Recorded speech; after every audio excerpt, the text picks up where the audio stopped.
ဒီရေတော်ဝါကင်းမွန်တွေကတကယ်ကိုထူးဆန်းတဲ့ကောင်တွေဗျသူတို့မှအယိုးမရှိပေမဲ့အတိညာဏ်ကအယမ်းမြင့်ပြီးအာယုံကြောဖွာစီကလည်းတော်တော်လေးရှုပ်ထွေးတယ်ဗျသူတို့မျက်လုံးဆိုရင်လည်းမြင်ကွင်းကွက်လက် blind spot မရှိတဲ့အပြင်ကျွန်တော်တို့လူတွေရဲ့မျက်လုံးတွေထက်ပိုသားပါတယ်သူတို့ဟာ cephalopods မျိုးနွယ်တွေဖြစ်ပြီးတော့ဒီကောင်တွေရဲ့အုံနောက်ကဒိုးနတ်ပုံစံမျက်လုံးကကင်မရာလိုခြေလက်တွေကမွေတွေလိုဖြစ်ပြီးနှုတ်ပြီးကကြက်တူရွေးနှုတ်ပြီးနဲ့တူပါတယ်ခန္ဓာကိုယ်ကတော့ဘာနဲ့တူတယ်ပြောရမလဲရေရက်တွေပါတဲ့ဒုံးပြန်ကြီးလိုကျွန်တော်လည်းမပြောတတ်တော့ဘူး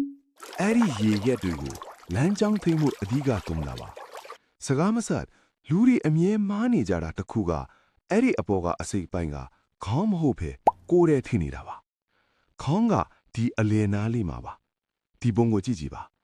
ဆိုတော့သူတို့ကနောက်ပြန်ရေကူးသွားနေကြတာပေါ့ကျွန်တော်ကတော့အဲ့လိုပဲမြင်တယ်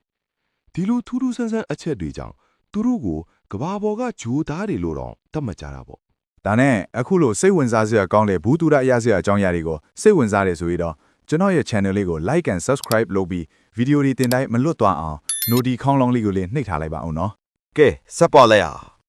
ကျွန်တော်ကိုအံ့ဩစေဆုံးအချက်ကတော့သူတို့ရဲ့အရွယ်အစားပဲကင်းမွန်တွေကအမျိုးမျိုးရှိတယ်ဗျရေမြင့်နေပြန်နားမှာနေလဲကောင်းတွေကတလက်မှတောင်မပြည့်ပေမဲ့အလင်းမရတဲ့ပင်လယ်နက်ထဲမှာနေတဲ့ကောင်တွေကြတော့ကရေကင်ဘီလူးကြီးနေလို့ပဲအကောင်ကြီးလိုက်တာပင်လယ်အောက်ထဲနက်နက်ဆင်းလေးတရဝါတွေကပိုထူးဆန်းလေပဲလေသူတို့ကပေ3000အောက်မှာနေကြတာဆိုတော့လူတွေအနေနဲ့လက်ချိုးရည်လို့ရတဲ့အကျင့်အရေးအတော့လောက်ပဲမြင်ဖူးကြသေးတယ်သူတို့အကြီးဆုံးဘလောက်ထိရှိနိုင်မလဲဆိုတာဘယ်သူမှတိတိကျကျမသိကြဘူး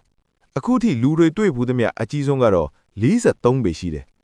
တိတ်ပံပီနာရှင်တွေခန့်မှန်းတာကတော့အနည်းဆုံး66ပေဆိုလိုတာကဗိုက်ကင်တင်းဘောသစည်းစာလောက်ထိရှိနိုင်တယ်တဲ့ဗျာ ကဲစဉ်းစားတာကြည့်တော့ Viking တွေပင်လယ်ထဲတင်းပေါ်လွတ်နေတော့တနာလီကီလိုမီတာ40နှုန်းနဲ့ကင်းပွန်ကြီးတကောင်ရုတ်တရက်ပေါ်လာတာမျိုးပေါ့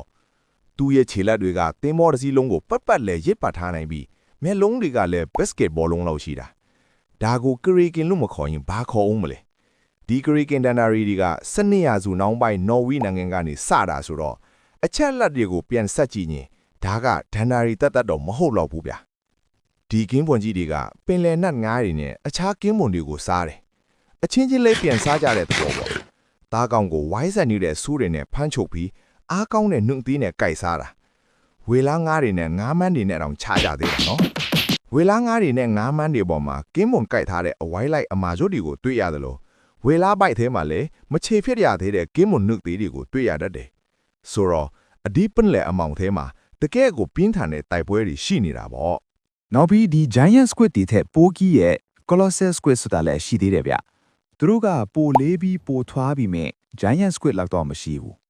ဒါမှမဟုတ်ပိုရှိတဲ့အကောင်ကိုအခုထိရှာမတွေ့သေးတာလည်းဖြစ်နိုင်တာပဲသူတို့ကပိုကြောက်ဖို့ကောင်းတယ်တားကောင်ကိုထိုးဖောက်ပြီးဟိုဘက်ဒီဘက်လှည့်ပတ်နိုင်တဲ့ချိတ်လိုစူးတွေပါလာတဘာဝတရားကပေးထားတဲ့ဆက်လွန် drill မရှိလို့ပဲဗျဒီလိုအရာမျိုးတွေကိုငမန်းတွေပေါ်မှာတွေ့ရတတ်တယ်ဒါပေမဲ့ဒီကင်းမွန်မျိုးကမျိုးရိုးပြီးတာအရာသိမ့်မနီးစပ်ဘူးရုပ်ချင်းတူပေမဲ့မျိုးစိတ်ကွဲပြားတဲ့ကဘာတစ်နဲ့ကဘာဟောင်းရဲ့ဖြူကောင်းတွေလို့ပေါ့အဲ့ဒီအကြောင်းကိုတော့နောက်လာမယ့်စင်ကဲပြောင်းလဲမှု evolution video မှာအသေးစိတ်ပြောပြသွားမှာမယ်ဟုတ်ကဲ့ဒီဗီဒီယိုလေးကတော့ဒီလောက်ပါပဲအခုလိုအဆုံးထိကြည့်ရှုပေးတဲ့အတွက်အထူးပဲကျေးဇူးတင်ရှိပါတယ်ဗျကျွန်တော်တို့နောက်ထပ်ဗီဒီယိုအသစ်တွေမှာပြန်ပြီးဆုံကြတာပေါ့အားလုံးပဲတာယာတဲ့နီလီဖြစ်ပါစေဗျ